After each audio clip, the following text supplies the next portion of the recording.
I'm Jonathan Gabay. I'm a pediatric hospitalist at the Children's Hospital of Montefiore Einstein and part of the Community Health Systems Lab and the Community Health Worker Institute at Albert Einstein.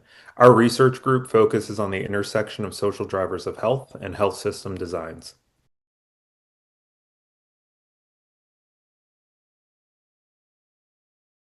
So I think the disconnect is actually the most important finding of the study.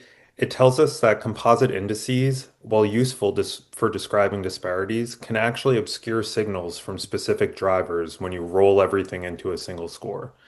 A neighborhood can score moderately on overall opportunity while being very strong in some dimensions and very weak in others.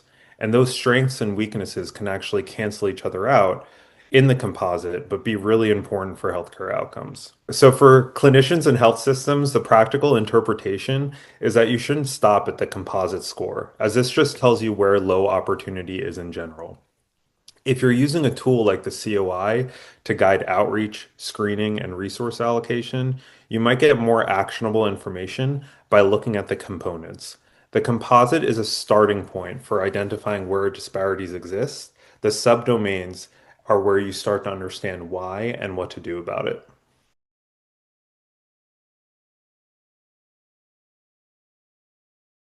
So each of these domains actually points to a specific lever through policy and health system design. For health resources, the interventions with the strongest evidence base are ones that expand access to consistent, high quality primary care and subspecialty care. So things like school-based health centers, co-located asthma specialists within primary care clinics, and community health workers such as the one at Montefiore Einstein that help families navigate the system and stay connected to care between visits. For housing, the drivers are often either housing instability or housing quality, such as mold, pests, poor ventilation, secondhand smoke exposure. Interventions like healthy home programs, which pair home assessments with remediation, have decent evidence for reducing asthma morbidity. Policy levers also include stronger enforcement of housing codes, expanded tenant protections, and funding streams that let Medicaid pay for home-based environmental remediation.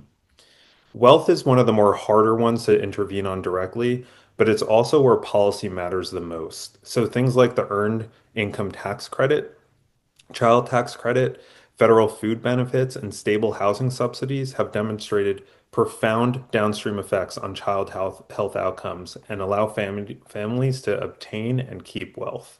For health systems, the clinical translation is making sure that the families who have these needs are connected to the resources they're eligible for. Medical legal partnerships, community health workers, and benefit navigators are a concrete way to do that. What I'd emphasize around these three domains specifically is that this is specific for our cohort in the Bronx during this study, but each community is going to be different.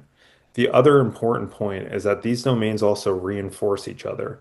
A family with stable housing, reliable access to care, and some financial cushion is fundamentally in a different position to manage a child's asthma than a family struggling on all three fronts.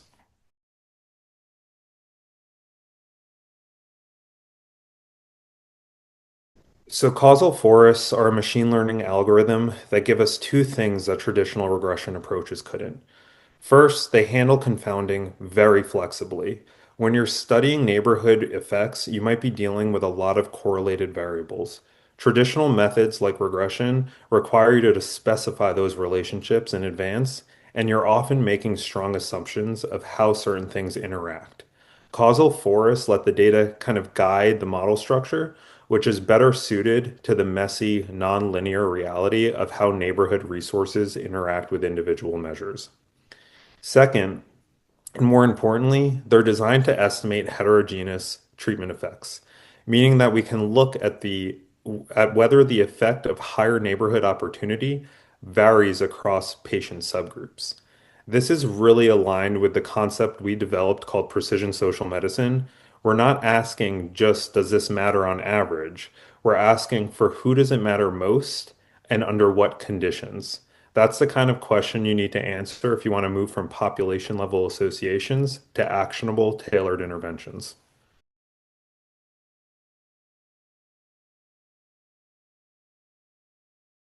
So I'd frame that as two practical shifts. The first is to treat the social history as a clinical tool, not a checkbox.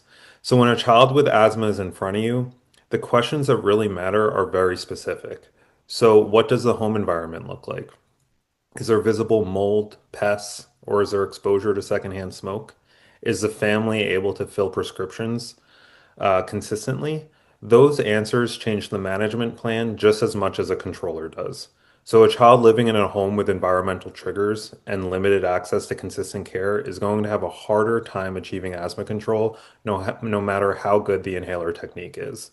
That doesn't mean lowering the clinical bar. It means recognizing that medication alone may not close the gap, and addressing the context in which the child lives is a critical part of the treatment. The second is to really build a referral pathway, not just a screening workflow. So, screening for social needs is crucial and is valuable only if there's something to do about that need. That means partnering with community health workers, social workers, medical legal partnerships, and local community based organizations so that when you identify a need such as housing, there's an actual next step. Our findings suggest that housing and access related interventions are particularly high yield for our cohort with asthma, so those referral pathways might be worth building first. But this is aligned with precision social medicine. Not every family is going to need the same intensity of support, and the referral pathway should be able to match a one time need with a light touch resource and a family with complex, recurrent needs with sustained navigation. In communities with strained resources, that kind of matching is what makes social care both efficient and equitable.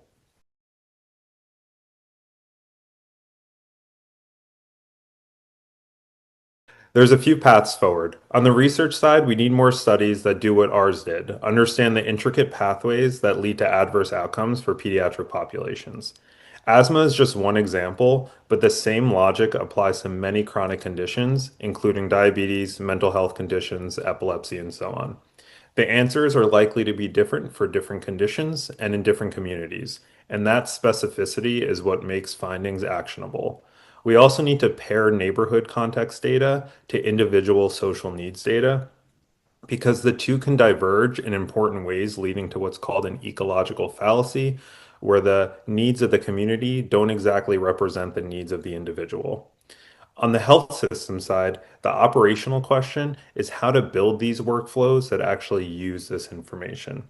That means investing in data infrastructure that can link clinical data, social needs data, and geospatial data, and training teams to understand this data alongside the social context.